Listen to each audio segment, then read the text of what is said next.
Australia, meanwhile, has unveiled a multi-million-dollar package to protect one of its biggest tourist attractions and heritage sites, the Great Barrier Reef. These funds will be used to improve the health of the world's largest coral reef over the next 9 years. This 9-year plan was announced by the Australian Prime Minister Scott Morrison. It comes just a few months after the Morrison administration stalled UNESCO's decision to place the reef in its danger list. The move also comes a few months before the general election, where Morrison will have to win key Queensland seats near the reef to remain in power. Well, we've committed to net zero by 2050 and we've reduced emissions by over 20%. Our government's put $2 billion already into world-leading management of this reef, and now we've put another $1 billion in. And so I'd say to those that they need to keep up with just how much we're doing. The reef has always been a priority for our government, and it's been a priority because we know how important it is to the lives of people in far north Queensland. The amount promised is $1 billion Australian dollars, which comes down to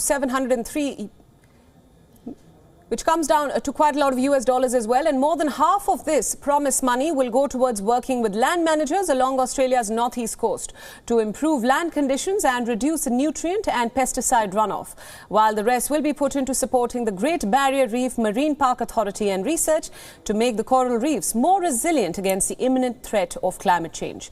Australia announced a similar plan in 2015 when the United Nations previously threatened to downgrade the reef's World Heritage listing. Back when the government created a Reef 2050 plan and poured billions of dollars into protection, the measures are believed to have arrested the pace of decline. But much of the world's largest reef system has already been damaged. A recent study found bleaching had affected 98% of the reefs since 1998, leaving just a fraction of it untouched. The Climate Council Pressure Group has described the latest funding like putting a band-aid on a broken leg. Experts say that climate change was not even mentioned in the plan.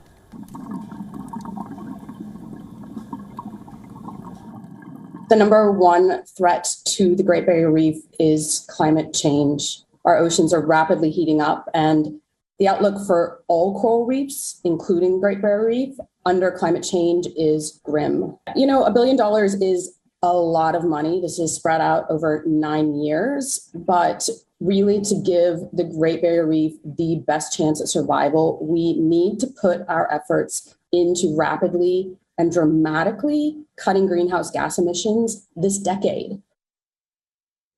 Morrison might have stalled the UNESCO downgrade for now, but the question will be back on the World Heritage Committee's agenda at its next annual meeting in June. UNESCO had asked Australia to provide more information by next Tuesday about what is being done to protect the coral. Canberra said that they will meet the deadline.